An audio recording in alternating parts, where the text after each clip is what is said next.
La Laguna is a region in the north of Mexico that covers part of the states of Coahuila and Durango. We have already talked about Dr. Wagner Jr. and Silver King and mentioned Andrade, formerly known as La Sombra, all of them sons of the Escuela Lagunera, the School of La Laguna. And today I want to talk to you about a man who connects the old school independent days of the 70s to the massive television era of the 90s and all the way to the international matches we see nowadays. In this video, you'll learn about Genaro Vázquez Nevares, who you most likely know as Blue Panther. And you'll also learn why people call him El Maestro Lagunero, the teacher or the master from La Laguna.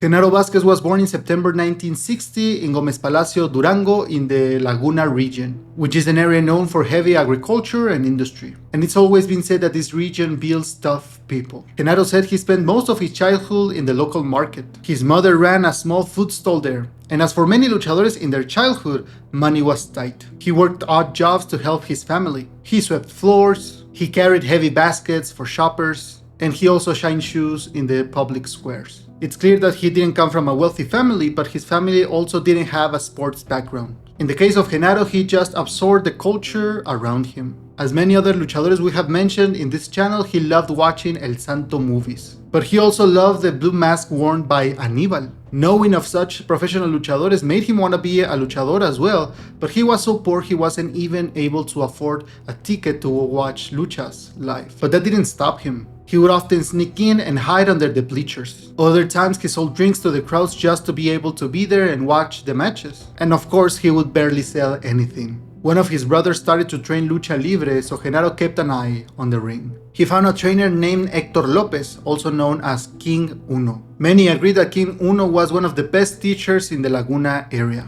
The style he taught was one of strict submissions. He also trained future legends like Dr. Wagner Jr. and Silver King. But Genaro has made it clear that the man who truly prepared him to go toe-to-toe with the greatest luchadores was the legendary Halcón Suriano. These two teachers gave Genaro an aggressive defensive mat game that let him defeat guys much bigger than him.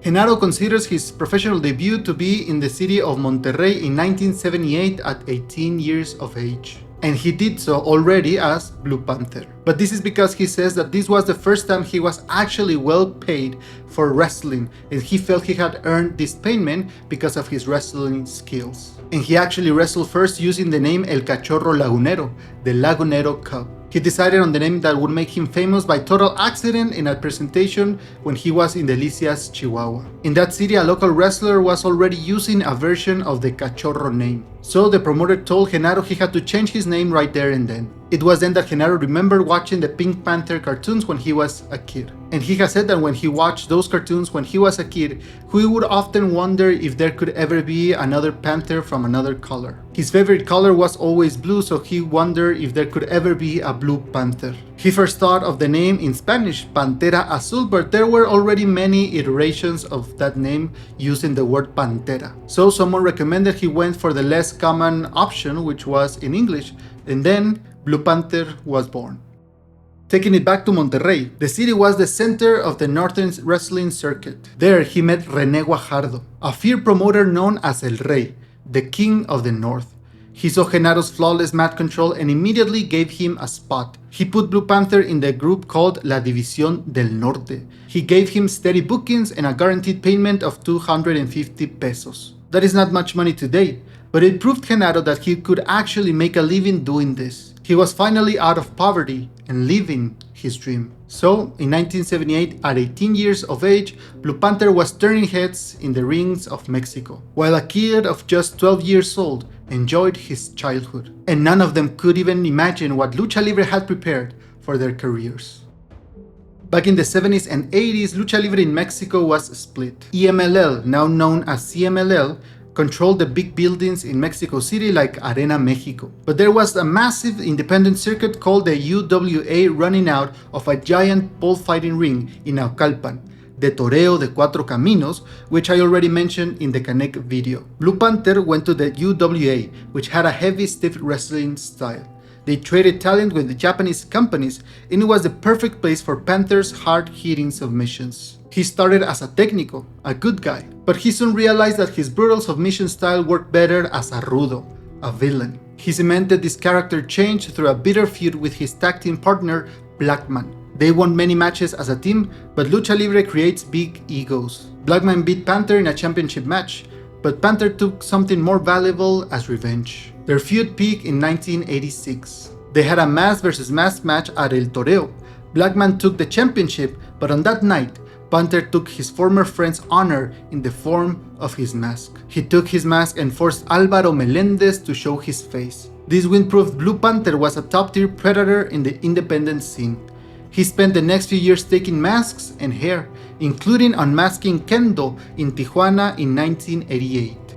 By 1991, things were changing. The UWA was losing power and the EMLL was rebranded as the CMLL.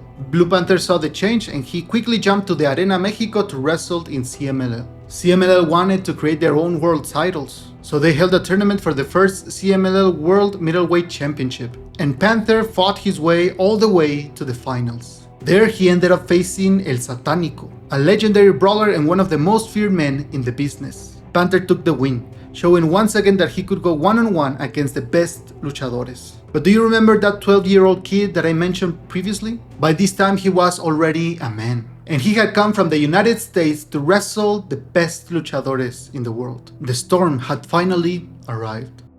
The luchador known as Love Machine had become a massive técnico in Mexico, and getting into a feud with Blue Panther was a perfect clash. You had the stoic traditional Mexican master against the flashy American that women loved. Weirdly enough, in this feud with Blue Panther, the técnico, Love Machine, was often rejected by the fans, and the rudo was often cheered. In 1992, the máscara contra máscara, mask versus mask match took place at Arena México. The match had created such anticipation that thousands of fans were left out of the arena without a ticket. Everyone wanted to see this match. Love Machine entered the arena on a motorcycle while Blue Panther waited for him in the ring, pacing back and forth like a feline ready to be fed. This was a 2 out of 3 falls match, and after an intense start where you can tell both men just wanted to tear each other apart, Blue Panther regained his composure, applied a couple of locks to Love Machine, and he won the first fall. In the second fall, you could feel Love Machine's desperation. You could tell he was looking to win by any means possible. He started acting as a rudo. This was not the usual Love Machine. But Blue Panther was too strong, even when he was not in the offense. His desperation grew so big that he applied a martinete to Panther, a banned move in Mexico which grants you an immediate disqualification. Just like that, Panther had won the match, but he lay broken on the ring. There were no torn máscaras or any blood. This was a different match. Once Love Machine took off the mask, we discovered Artur Barr was behind it, and this was the beginning of his rudo run.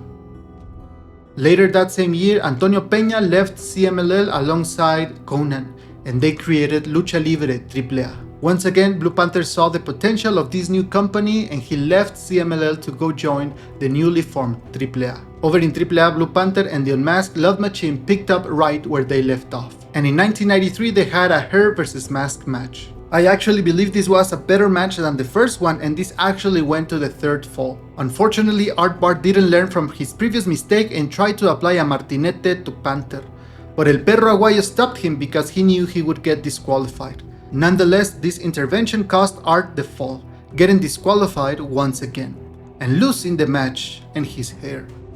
In 1997, he went back to CMLL where accolades followed him. During 1998, he joined the trio Los Laguneros with Dr. Wagner Jr. and his real-life nephew, Black Warrior. Together, they won the CMLL World Trios Championship. The following year, in 1999, he teamed up with Dr. Wagner Jr. again to compete for the World Tag Team Championships. However, Negro Casas and El Hijo del Santo defeated them. They also lost the World Trios Championship but regained it later, this time alongside Fuerza Guerrera. Individually, Blue Panther was the first luchador to win the first La Leyenda Azul tournament in 2000, which was created to honor Blue Demon. In 2007, CMLL held their 74th anniversary show with a steel cage match called Infierno en el Ring, Hell in the Ring. 8 luchadores went in. 7 risked losing their mask and 1 risked losing his hair. This match was full of ídolos. In the same ring, you had Místico, Último Guerrero, Atlantis, Villano V, Lizmark Jr., Dr. Wagner Jr., Hijo del Perro Aguayo, and of course, Blue Panther. In this match, you saved your mask or hair by climbing out of the cage, and the last two luchadores inside would then have to win by submission or pinfall. Guys slowly escaped until it was just the veteran Blue Panther and the giant Hijo de Lizmark. Panther used his expertise and put Lizmark in the palanca lagunera, forcing him to submit. That night, El Hijo de Lizmark lost his mask, and Blue Panther added another accolade to his already long existing list. But the following year he would suffer the biggest pain any luchador can face. In 2008, Panther reached his 30th anniversary in Lucha Libre, and that same year, CMLL set up a huge match against Villano V. This would be a máscara contra máscara match at their 75th anniversary show. On September 19, Arena México was packed way past building capacity. The crowd was split down the middle. Panther brought Místico to his corner. Villano V brought El Hijo del Perro Aguayo. One would expect a clinic on mat and chain wrestling, but both men were so focused on saving their masks that almost all technique disappeared and they seemed like two beasts fighting each other. There was a point early in the match in which Blue Panther executed a tope suicida, a suicide dive. He hits his target, and when Villano V was falling to the ground, he was stunned by an armrest that hit him in the back of the head. Immediately, a red spot was visible in his yellow mask. This really affected Villano, and in an attempt to keep the control of the match, he took Panther's mask and went for the pin. But the referee saw it, and he declared Blue Panther the winner of the first fall. The blood on the back of Villano's head kept flowing, and El Hijo del Perro had to help him by pouring some water on his head. But the match had to continue. He dominated Panther for a few minutes, and now the idol in blue was the one feeling helpless. So he paid Villano back and also took his mask in a moment of desperation. Panther had just given the second fall to his rival. Now between the second and the third fall is when one of Lucha Libre's biggest urban legends was born. After losing the fall, Villano covered his face with a white towel, walked through the ramp and went backstage. El Hijo del Perro Aguayo seemed to distract Blue Panther and Místico, who were asking where Villano was. And after a couple of minutes, Villano came back wearing a new mask and apparently more energetic. Some fans believe that during this time, his brother, Villano IV, took his place by putting on his gear and a new mask. This has never been confirmed, but for many is the only explanation for what would happen next. Blue Panther went straight for Villano, giving him tope suicida after tope suicida after tope suicida. But this didn't seem to have an effect on Villano. He started applying suplexes to Panther and carrying him as if the match had just started. It seemed like Panther had no chance against him. Out of nowhere, Panther put Villano in a palanca lagunera, the same lock he had used to defeat Lizmark. But once again, incredibly, Villano was able to move to the ropes, even with Panther's weight on top of him, and the lock had to be broken. This would be Panther's last chance at winning, because when he was in the middle of applying a different llave to Villano, he was put in a paquetito and the referee counted 1, 2, 3. He was unable to break the pin. Blue Panther had lost his mask. Taking off the mask broke him psychologically. Genaro later said that when he untied the laces, he felt the whole building physically crashing down on his chest, and that 30 years of hard work had vanished into thin air. He fell into a deep depression for weeks, but he kept remembering what one reporter said to another reporter who had asked Panther if this was the end. The reporter had said, he lost his mask, but he didn't lose his skills. Indeed, the Maestro Lagunero still had a lot to give to his fans.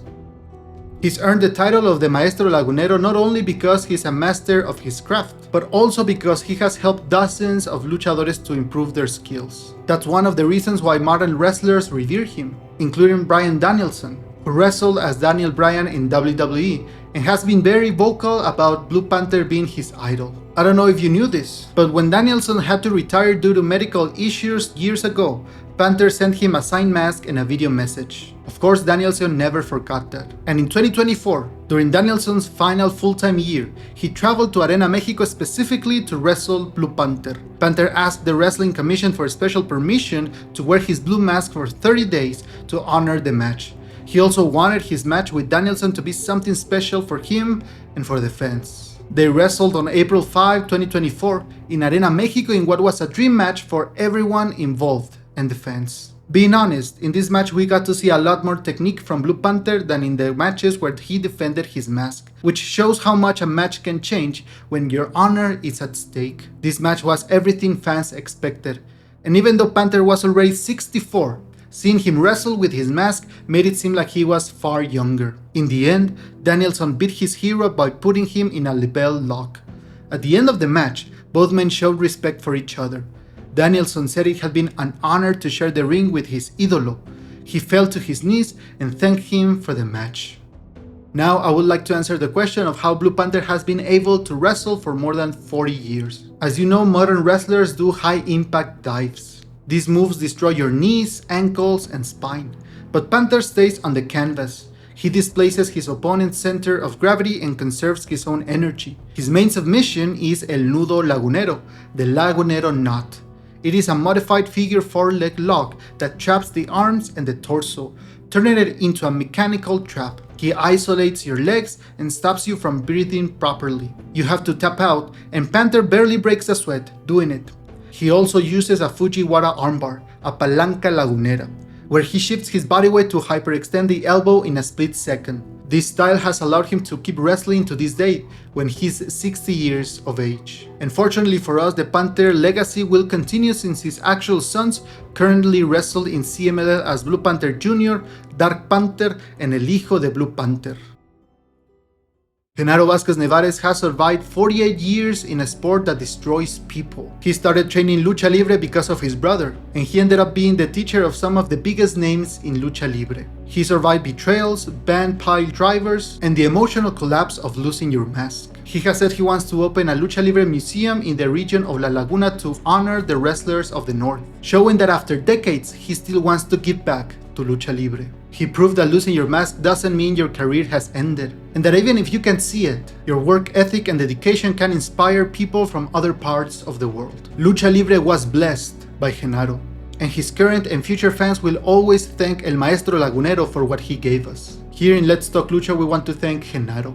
Thank you for giving your life to Lucha Libre, and thank you for giving us Blue Panther.